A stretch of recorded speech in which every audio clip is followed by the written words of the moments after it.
So this video is looking to the year ahead. There's not much point in looking ahead to the Christmas week. There could be some market activity, but nothing is scheduled, so it's a good opportunity, and we normally try to look ahead to the forthcoming year. And I'll do it by asset class, the major asset classes that are traded by LCG traders, so namely equities, Forex, commodities, and I'll touch on cryptocurrencies. Now, when we're talking about equities, of course, we have to start with the major global benchmark, which is the S&P 500. Now, that index, the S&P 500, is up, at the time of speaking, 28% this year, which is absolutely huge in terms of annual returns. Now, there's a couple of things you have to consider with this. Okay, there has obviously been a strong up year, but in the preceding 20 months through to October, the market really was actually quite range bound. In fact, it was pretty much went nowhere for 20 months. And it was only in October that we broke out to new record highs and broke out of the trading range. So even though the S&P 500 has just had a massive year to the upside, it doesn't preclude having another upside year in 2020. But because we've moved arguably out of a trading range and into a trending environment, and in fact trending environment has further to go, then we've still got a few months of bullish trend before us. Now I want to cover some of these other indices as well. Worth mentioning the FTSE 100, it's a slightly different ball game there, plus 12% on the year. It has not broken its range yet, and we know all the reasons why. Of course, we had the deadlock over Brexit and the resulting political and economic uncertainty, which is meant to trundle on into 2020, but slightly to a lesser degree. And we're pretty positive here. I mean, we think that actually, with the Brexit deal signed off, of course, trade negotiations need to continue, need to begin with the EU and with some other countries, including the US. But nonetheless, the direction is better known now, and that should encourage some investment into UK assets. In the DAX, very similar story to the S&P 500. That's plus 25% on the year. German stocks still not broken back up to record highs, so they're still inside the range. They've been in for a while, and so again, arguably more value to be had in the UK and Europe than the US, obviously, that is pushing into record highs, albeit earnings are lower in Europe. In Japan, almost middle of the road, is plus 17%. Again, a great return, right on the cusp of a 2-year price range breakout. Of course, record highs in the Nikkei are still quite distant because that was the level we'd have to get back up to the booming times of Japan, which are still a decade in the past at this point. But nonetheless, potentially a big top in the Nikkei if we stumble, or again a big breakout resembling that of what we seen in the S&P 500 in October. So rounding all this off together, we've had a strong year in equities, but potentially there's more upside because we're actually breaking out of some prolonged sideways ranges here. So we rallied from the bottom of the range to the top and above in some cases, but there could be still more to go. Now, as far as the general economics out there, we're still in this low interest rate environment. In fact, we've got negative rates across the globe, and we have this positive growth outlook. The general thought process out there is that because of the de-escalation in the trade war, growth should pick up sometime in the first or second quarter. So you've got a positive combination, obviously, of low interest rates and good growth. That should be a good thing for equity markets, less good for bonds, and good for some commodities in patches if the better global growth and low interest rates lead to higher commodity demand. The only risk factor there potentially is actually some of the big central banks out there are reconsidering the negative interest rate policy, and if they start to raise interest rates, then obviously that sort of undoes some of the positive benefit for being in equities and encourages you a bit more in defensive assets like bonds. Of course, in terms of the general economic environment, it's worth mentioning we did get an inverted yield curve in the summer. So as a reminder, that's typically a signal of a recession. It's not such a good indicator in other parts of the world, but in the US, it's been a pretty reliable indicator. And so generally, if history is to be believed, somewhere in the next 18 months, there will be a recession in the US, after that inversion in the yield curve. And that happened in the summer. So logic being, by the end of next year, we're potentially looking at a recession. And that would be quite interesting timing because that is actually when we have the US presidential election. But again, we've had cut interest rates and we've had a lot of stimulus in the US, and it looks like the trade war is going to be scaled back. So probably Donald Trump aware that the economy needs to be good in time for the election, so he's put a few things in place there which help his chances of that being the case. The only risk factor really being this the timing of when this inverted yield curve could kick in terms of its forecasting ability for an actual recession in the US.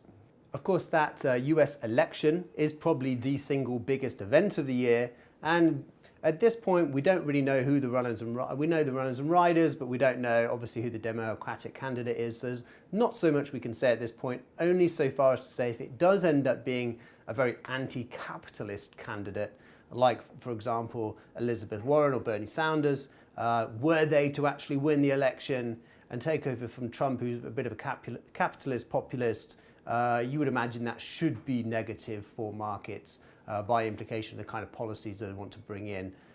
It would dissuade capital from coming into the US under that kind of environment, we suspect. Right, enough of all that. Let's move on to the Forex market. And again, some of these macro factors will actually play into the Forex market too.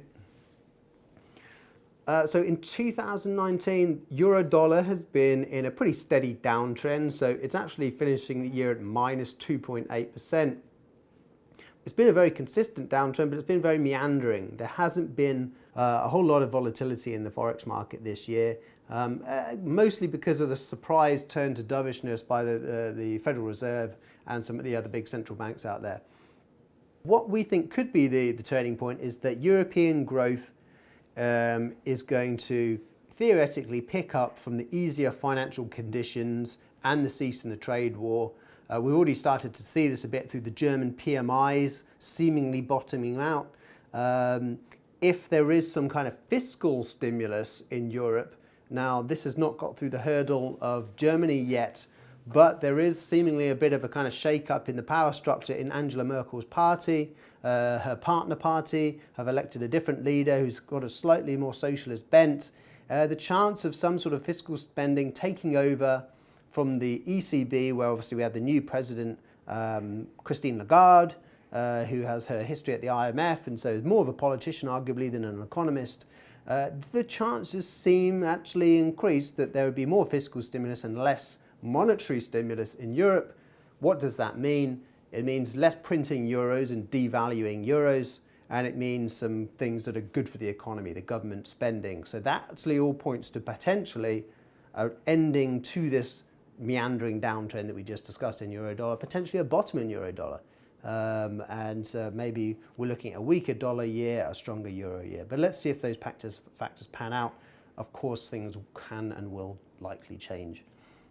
Let's talk about sterling. Well, been obviously the most interesting currency this year, dropped a lot and then rose a lot. So net, we're up 3.3% at the time of talking.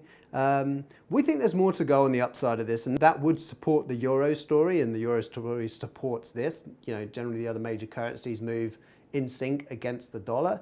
Why would that be? Well, we've really put to bed the idea of a really extreme form of socialism taking over the politics in the UK for the time being because of the size of the majority. The Conservatives won in the election, so Jeremy Corbyn's out.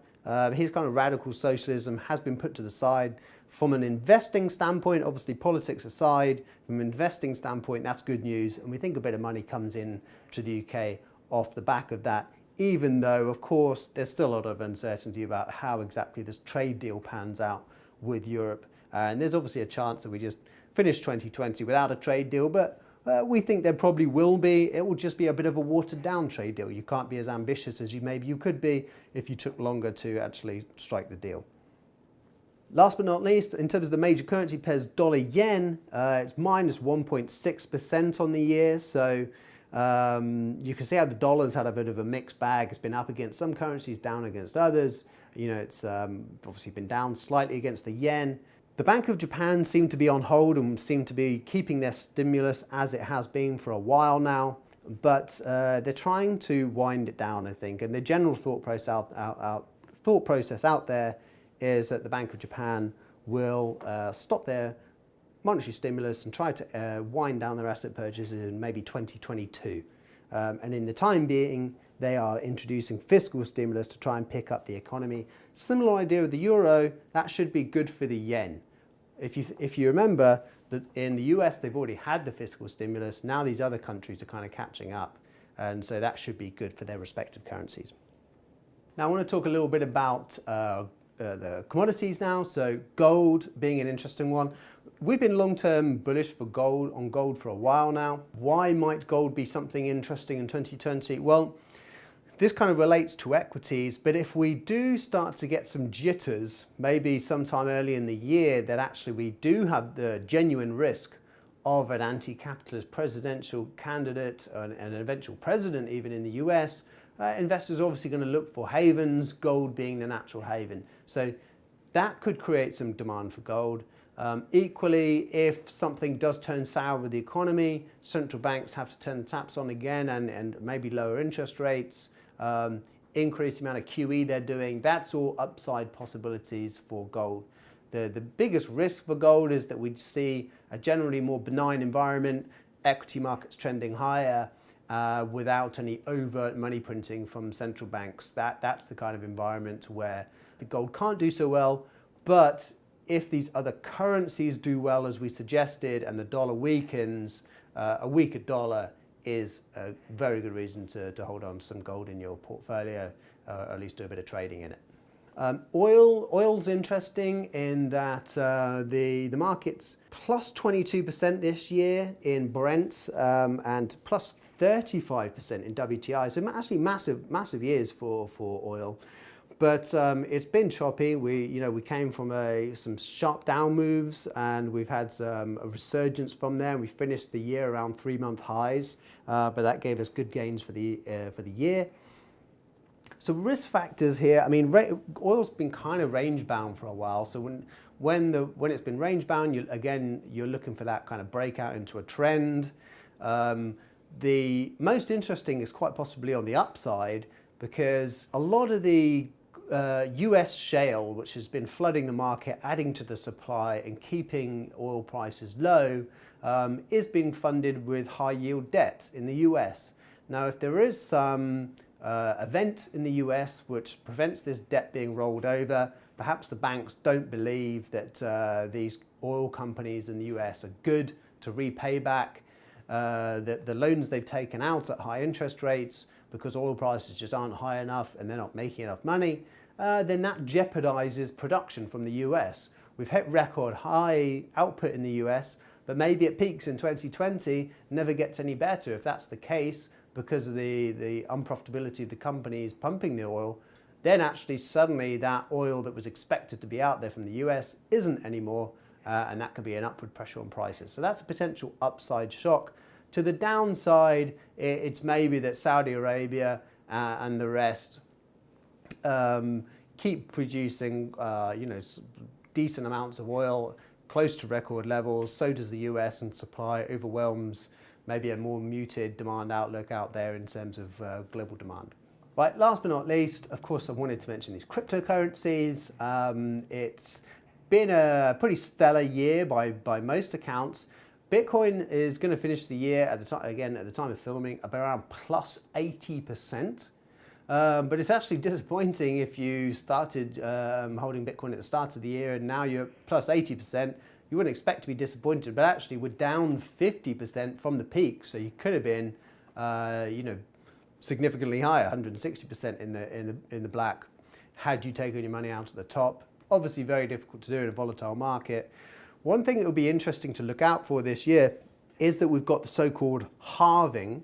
So this is where production of Bitcoin, the mining of Bitcoin, is going to halve, and this happens every 4 years or so.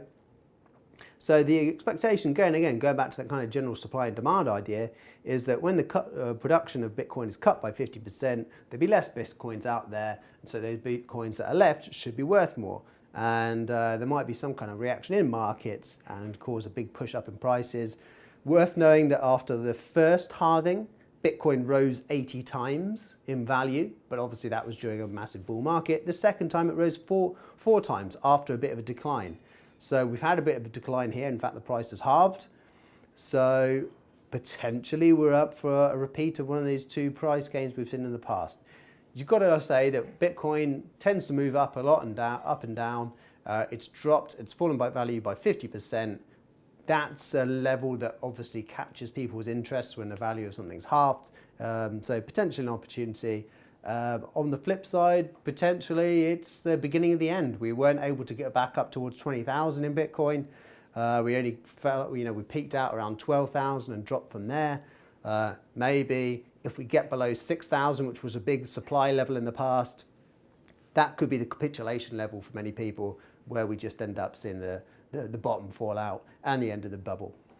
Right, so I hope that was interesting. Quite a few charts on display in this video. And obviously the video is, I think, slightly longer than normal, so I hope that's okay. But should be an interesting year. Lots going on, obviously the presidential election, and some markets hopefully ready to break out and have some volatility and be worthwhile trading.